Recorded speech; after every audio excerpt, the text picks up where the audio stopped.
A'udzu billahi minasyaitonir rajim. Bismillahirrahmanirrahim. Pada kajian terdahulu saya sudah menjelaskan pandangan Asy'ari berkaitan dengan sifat azali Allah Subhanahu wa taala. Yang kedua berkaitan dengan sifat khabariyah Allah Subhanahu wa taala.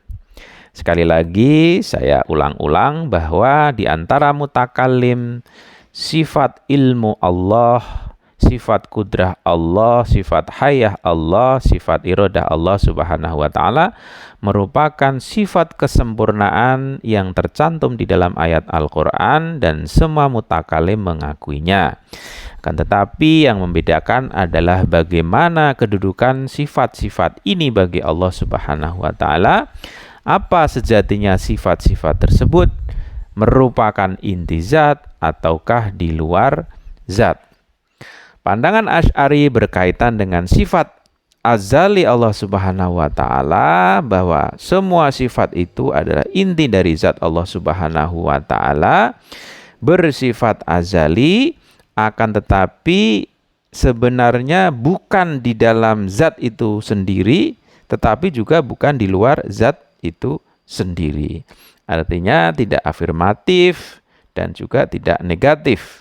Apakah misalnya sifat-sifat itu artinya tidak betul-betul zat Allah Subhanahu wa taala, baik di dalam zat Allah Subhanahu wa taala ataupun di luar zat Allah Subhanahu wa taala. Kemudian berkaitan dengan sifat khabariyah, itu menggunakan metode bila kaifah atau kaifiyah, bahwa Allah Subhanahu wa taala memberikan kabar di dalam Al-Qur'an tentang tangan, kedatangan, bersemayam atau istiwa di dalam arasy. Itu semua sifatnya adalah kaifiyah, tidak perlu ditanyakan kebagaimanaannya.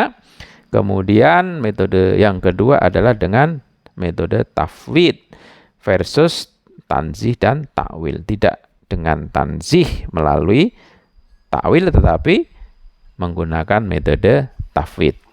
Pada kesempatan kali ini saya ingin menjelaskan pandangan Asy'ari berkaitan dengan keterciptaan atau hudud dan kekekalan atau qidam kalam Allah Subhanahu wa taala. Pendapat yang pertama, bahwa ahlul hadis dan Hanabilah bersikukuh meyakini bahwa kekekalan Allah Subhanahu wa taala dan beranggapan siapa saja yang meyakininya sebagai ciptaan atau hadis, maka dia telah kafir. Nah, sebagaimana pendapat ini sebagaimana dikatakan oleh Ahmad bin Hanbal, Al-Qur'an adalah kalam ilahi atau kalam Allah, bukan ciptaan. Kata Ahmad bin Hanbal, barang siapa yang meyakininya sebagai ciptaan, maka dia adalah seorang Jahmiyah dan kafir. Dan barang siapa yang dalam hal ini memilih sikap abstain dan tidak menganggap Al-Qur'an itu ciptaan baru atau hadis ataupun kekal atau lama atau qadim, maka dia memiliki pemikiran jauh lebih buruk daripada seseorang yang meyakini bahwa Al-Qur'an itu ciptaan atau baru atau hadis. Di dalam kitabnya, kitab Ahmad bin Hanbal, kitab Al-Sunnah halaman 49. Pendapat yang kedua adalah sebaliknya, Mu'tazilah amat bersikukuh. Bersikukuh apa? Meyakini bahwa Al-Qur'an itu ciptaan, Al-Qur'an itu baru, Al-Qur'an itu hadis. Dan bersikap keras. Mereka ini mengakibatkan apa? Mengakibatkan terjadinya berbagai peristiwa. Artinya apa? Dengan pendapat Mu'tazilah ini mengakibatkan terjadinya berbagai peristiwa pahit yang kemudian disebut dengan masa mihnah atau ujian atau bencana. Nah, dalam pertikaian berkaitan dengan ilmu kalam ini, pembahasan ini, Abu Hasan Asy'ari membela ahlul hadis. Jadi berkaitan apakah kalam Allah itu baru atau kekal, itu membela akidah ahlul hadis. Sedangkan berkaitan dengan kalam, maaf ya, dalam berkaitan dengan ilmu kalam ini Abu Hasan Asy'ari membela akidah Ahlul Hadis, sedangkan berkaitan dengan kalam atau firman Allah ia menyatakan dua bentuk. Yang pertama, kalam nafsi, yang kedua kalam lafzi. Dan berkata bahwa yang kekal atau qadim itu adalah kalam nafsi. Kalam nafsi ya, yang kekal adalah kalam nafsi yang merupakan hakikat kalam. Dan yang ciptaan atau baru atau hadis disebut dengan kalam lafzi yang bukan kalam sejati. Jadi membedakan dua, kalam yang sejati dan tidak sejati. Kalam sejati itu kalam nafsi, kalam yang tidak sejati kalam lafzi. Tetapi yang terakhir tadi kalam lafzi yaitu bukan kalam sejati tetapi merupakan perantara dan syarat untuk menyatakan kalam nafsi. Jadi fungsi kalam lafzi itu adalah statusnya bukan kalam sejati, hanya sebagai perantara atau sarana untuk menyatakan kalam nafsi, kalam yang sesungguhnya, kalam yang sejati. Nah, pandangan ini ya dikukuhkan oleh Syaristani.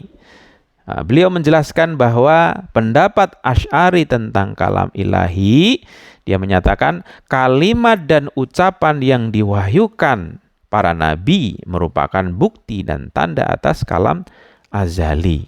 Dan petunjuk dan tanda adalah ciptaan makhluk yang baru, hadis.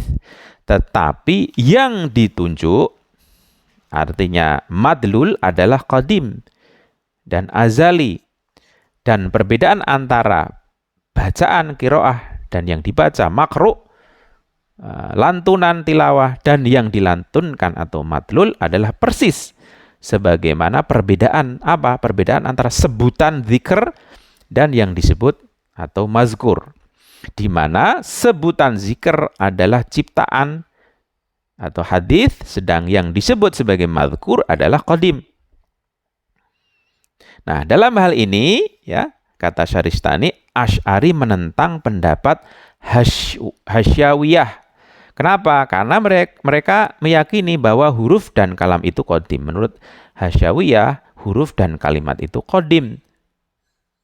Tetapi menurut Asy'ari, hakikat kalam itu suatu pengertian yang berdiri dengan sendiri, yang bukan kalimat dan kata-kata. Kalimat dan kata-kata merupakan petunjuk atasnya.